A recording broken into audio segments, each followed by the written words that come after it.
Hilltop महाविद्यालय जातीय सेवा योजना पक्षर चारा रोपण कार्यक्रम। जातीय सेवा योजना ब्रह्मपुर विश्वविद्यालय अनुकूल गजपति जिला मोहना स्थित हिलटॉप स्नातक महाविद्यालय जातीय सेवा योजना पक्षर स्थानीय ब्लॉक अंतर्गत मेरापल्ली ग्राम पंचायत कार्यालय परिसर एवं ग्रामर उभय सड़क पार्श्व चारा रोपण कार्यक्रम अनुष्ठित हो जाइछि। एही परिप्रेक्षी उद्घाटनी उत्सव में पंचायत कार्यालय राजीव गांधी सेवा केन्द्र ठारे एक सभार आयोजन होइतिला। एही कार्यक्रम में महाविद्यालय अध्यक्ष शुभ्रकांत महांती सभापतित्व करिथिबा बेले मेरापल्ली ग्राम पंचायत सरपंच मुख्य अतिथि रूपे जोग देइथिले।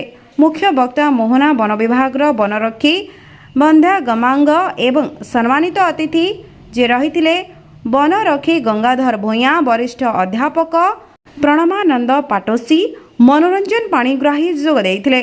महाविद्यालय जातीय सेवा योजना अधिकारिणी अध्यापिका रीता कुमारी शतपथी नेतृत्व में प्राय 60 ऊर्ध्व छात्र छात्री जोग मध्य देइथिले। प्रथम दिवस रे पंचायत कार्यालय परिसर में बहु संख्यक चारा रोपण करा जायतिला। एही चारा रोपण कार्यक्रम 28 तारिख रु 4 अक्टोबर पर्यंत चालू रहबो बोली जणा पड़िछि। गजपति पंचानन दास का रिपोर्ट ओम टीवी ओडिशा। मो ना बंध्या गमांग वनरक्षी मोहना।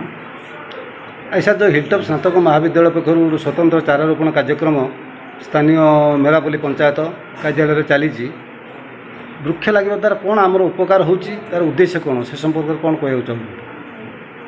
बहुत भल कथा आमर मेरापल्ली पंचायत आमर स्नातक महाविद्यालय तरफ ये पाखापाखि आमर 200 गछ पर्यंत ये वृक्ष रोपण कर कार्यक्रम आयोजन कर स्थानीय सरपंच महोदय।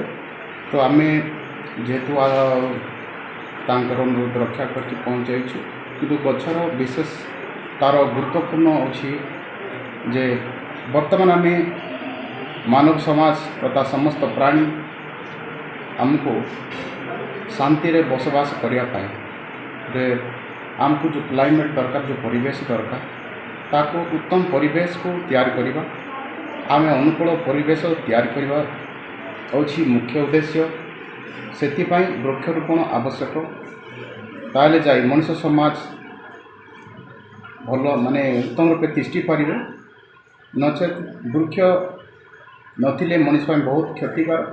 कारण आबे देखुछु वृक्षहीन अवस्था गछ पतर नथिले दिन दिन उत्ताप बढ़िबार लागिछि। उत्ताप बढ़िले मनुष्य समाज गरम रे से बंची पारिबो नाही, जाफल अनेक जीव मध्य रूप हम आउ समाज मनुष्य समाज आउ तिष्टि पारिबे ना तार जोटा कि कुप्रभाव एगुड़ा रोचे से गछ जगुरु आम बहुत उपकार पाऊँ। खाद्य वस्त्र बासगृह आरंभ कर आमर जीवन को श्रृंखल रखापी गछ बहुत उपकार होची। गछ को आम निहाती सुरक्षा करने आवश्यक। आ मु वनरक्षी कर्मचारी हिसाब से मुझे साम्यक विषय आपको प्रदान करुँच।